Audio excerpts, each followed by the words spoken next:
hello. Hello. So I will ask you some questions. Yes. And first one is, why do you choose to publish books on strange or uncomfortable topics that adults often inappropriate, even though children are the ones interested in them? The reason my publishing house publishes books like that is that we believe that children need to be witness to the world.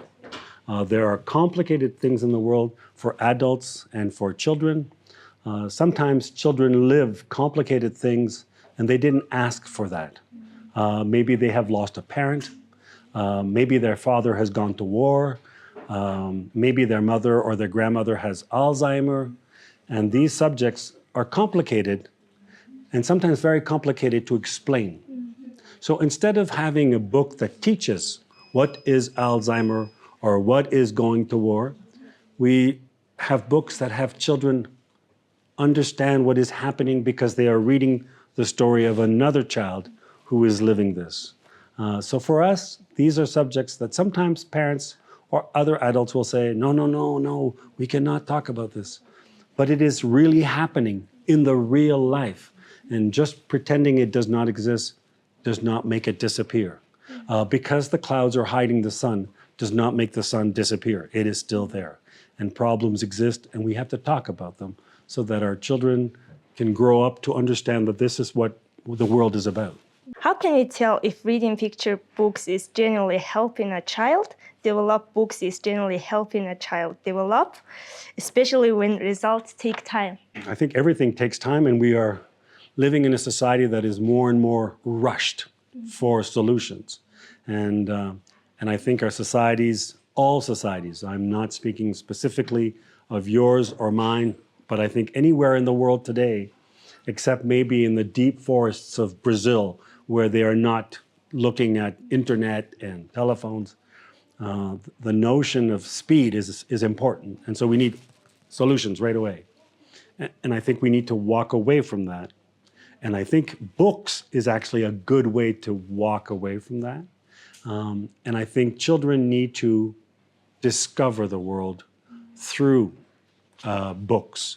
When we were children, me and probably many people here in Mongolia, we would go and walk in nature to learn about life and death, and we would see maybe a dead bird, or maybe we would and we are learning. And I think a book can be like walking through a forest. So you must take your time and read through them, and the process will take time. When you are planting the seed, you may not see the tree grow fully, but that does not mean you should not plant the seed. You know that there is something there. And if you water and you give sun to the seed, it will give beautiful tree or beautiful flowers.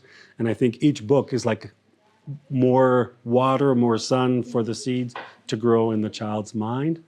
As they grow, and maybe this is something that is true for you as well, Oka, maybe when you were a very young person, you read a book, and then later when you were a teenager, you read the same book, and then when you were an adult, you read the same book, and your opinion changed. Well, that's the same thing. So we can talk about things in books, and children will understand in a specific way, and then as they grow up, they may read the same book and think differently. So for me, it's important that books talk about all kinds of subjects, and also, and I think this is very important, that books bring out emotions. That when the child is laughing, when the child is crying, when the child says to mom or dad or grandma or grandpa, why is this? Why is that? That we are building a better world because we are talking about things that are happening. Does your publishing produce textbooks? What requirements must a textbook meet in order to be approved for use in schools in your state? My country is like yours. We live in provinces, not in states. My province is, first of all, to answer your first question, I do not do textbooks.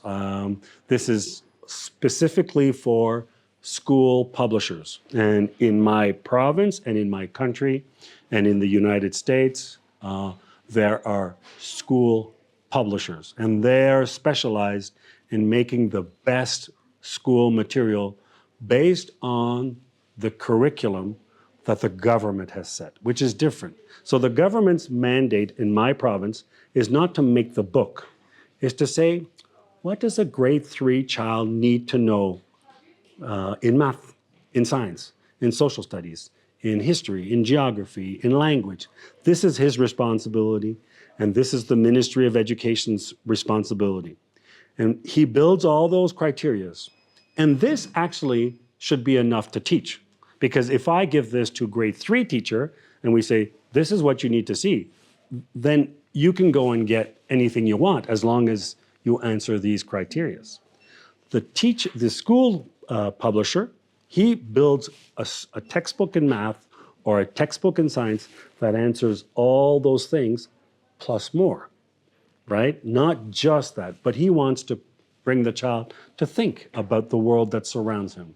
He wants him to discover that math can be related to culture, that ways of counting are different in different worlds or in different countries, that the concept of zero is a Mayan concept, not an Arabic concept. These are things that we can put in the textbook.